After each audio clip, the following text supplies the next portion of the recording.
Horror has always been a genre of highs and lows. Some films haunt us for years, while others fade from memory the moment the lights come on. Some films are able to craft scenes that stick with you for hours that make the films as memorable as possible, while others leave you wanting more out of the film, leaving with extreme disappointment. However, one thing is certain between the two, despite one failing at it and the other succeeding, which is that the film is trying to make you feel fear. Fear is what makes horror as memorable as it is, as without fear, there really wouldn't be a strong emotion that comes along with it. All good films make you feel some sort of way, and without fear, what would horror exactly make us feel? Some horror films make us feel depressed, happy, or on the edge of our seats, but the main goal is nearly always to make us feel afraid. And now let's look at two scenes that make this their main goal, as both of these scenes are trying to make us as scared as humanly possible.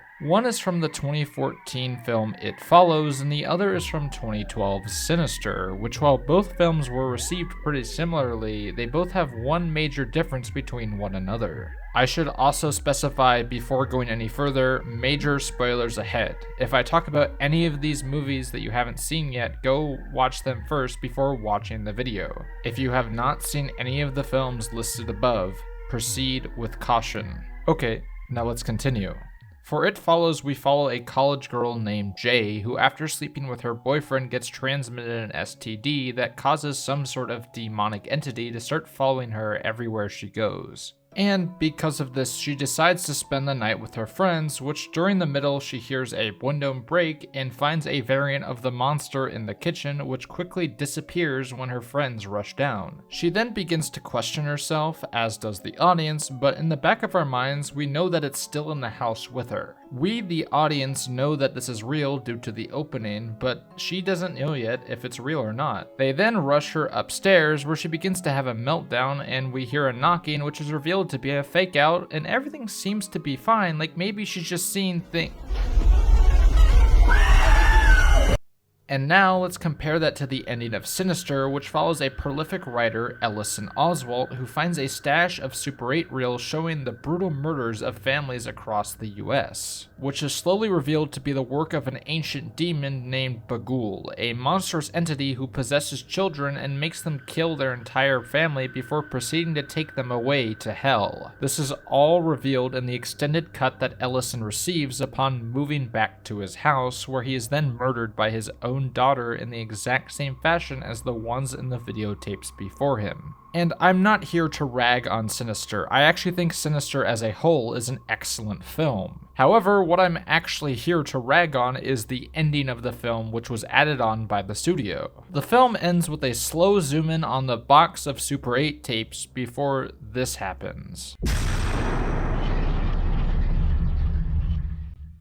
Now, with looking at these two scenes, you may not really even see the issue, as both are quite effective scares upon their first viewing. However, we need to look at how they fit into the context of the films that they are in. It Follows is a film based on subtlety, with many of the scares involving frightening figures and tight corridors rather than the more traditional jump scares that have become overwhelming in the past decade. The titular monster in this case isn't a fast-moving, extremely unpredictable beast. Instead, it watches from afar, waiting until the person thinks they're safe before eventually sneaking up on them. We see this throughout the film, as in almost every shot after becoming infected, we see someone following them in the background, watching them from afar. This scare aligns with that filmmaking philosophy perfectly, as while it's a more overt scare, it makes perfect sense within the context of the film, and portraying the monster as a larger-than-life figure makes it that much more frightening. It doesn't have the need for a loud musical sting. Instead, it knows that the image is startling enough on its own, and it's much more powerful due to the context of the scene before it. We already knew that it was in the house with her, and the arrival of the extremely tall man is the payoff of that tension.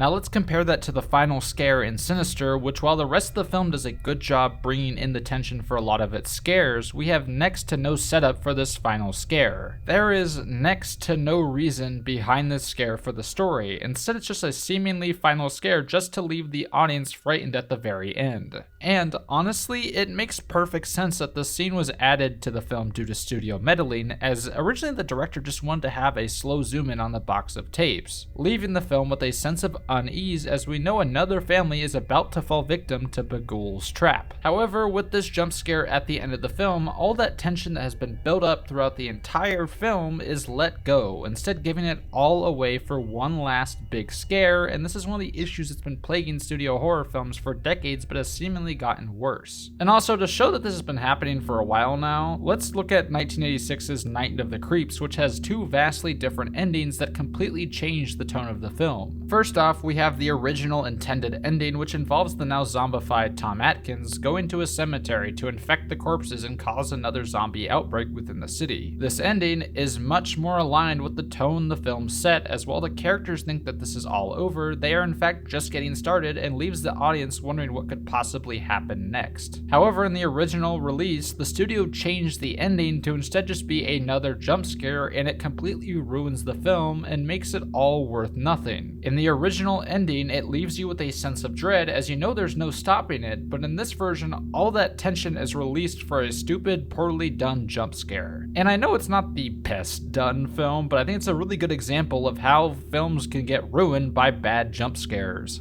And this really illustrates one of my points though, that horror has gotten to the point where it's trying to shock us and use short-term scares rather than trying to make something that will stick with us for hours afterwards. And honestly, this makes horror no different than a haunted house ride, and honestly it's one of the main reasons why I have tons of issues with studios like Blumhouse, which turns out these types of films every single year. See, horror is all about two things: setups and payoffs. Think of a scare like a good joke, with the tension being the setup and the scare a punchline. What makes the scare so effective in It Follows is the setup. I'm sure on its own you found the Bagul scare much more frightening, but in the context of the film as a whole, the scare in It Follows is generally much more effective and hard-hitting. This makes the scare hit that much harder, as without the setup we wouldn't have the payoff. But compare that to Sinister's scare, where we just get the setup of a box and then the jump scare. There's no tension in the scene, rather just a quick dopamine rush to end the film. However, this dopamine rush also completely flatlines any tension that was built up beforehand. This is fine for It Follows, as this is the middle of the film and the tension still has time to build back up. However, in Sinister, this final scare completely removes all tension in favor of a short dopamine rush that the audience will most likely forget about in a couple of minutes. It's not executed well, and frankly, the scare is just completely uninteresting. And this is an issue that has plagued modern horror and horror in general for decades now. Instead of long, drawn-out scares that keep the audience engaged, the films instead relentlessly beat us over and over again with jump scare after jump scare to just give these short dopamine rushes, and that's it. Take last year's Imaginary, for example. This film was frankly terrible. There was next to no redeeming qualities about it, and instead it was just another jump scare filled mess that had nothing to say and no emotions to go along with it. When watching a film, one of my factors that when considering if it's good or not is whether or not it actually made me feel something, and to be honest, these films make me feel nothing. They don't make me scared or on edge or even disturbed. Instead, they honestly just make me frustrated. It's a cheap tactic, as what we are seeing isn't frightening, rather the noise that comes along with it is so ear-piercingly loud that it completely catches you off guard. And just like all forms of filmmaking, the best movies use multiple different tactics at once in order to keep us truly engaged with what's going on, and only using one singular tactic makes the film intolerable. Hell, this isn't even limited to jump scares, as it's one of the reasons why the Saw movies also got so bad, as it completely misses the point of what made the original film so scary.